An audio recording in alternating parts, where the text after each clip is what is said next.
Welcome to Sweet Life Beat Life. We hope this video helps. Before attempting any drift, choose a closed course or skid pad and wear proper safety gear. Wear a helmet and use a 5-point harness when practicing in a controlled area. Inspect the Veloster.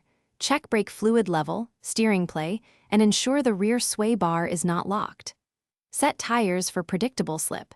Set front tire pressure to 30 psi and rear to 28 psi for balanced slip. Verify parking brake operation and warm tires with a few easy laps before progressive training runs. Approach the corner at a moderate speed, typically 30-40 mph, and downshift to a gear that holds 500 to 4,000 RPM to be ready for a power application. To initiate, use a clutch kick.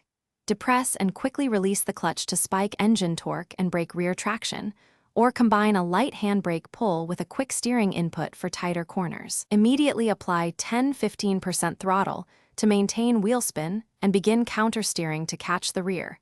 And once the Veloster is rotating, balance throttle and countersteer to hold a smooth drift and avoid snap oversteer. Balance is more effective than abrupt inputs.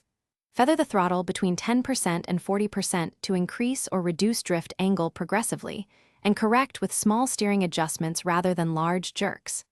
If using handbrake assist, time release as you add throttle.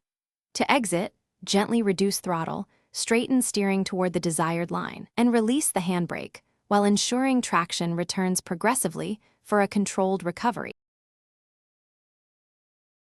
Thanks for watching. Consider subscribing if we helped you.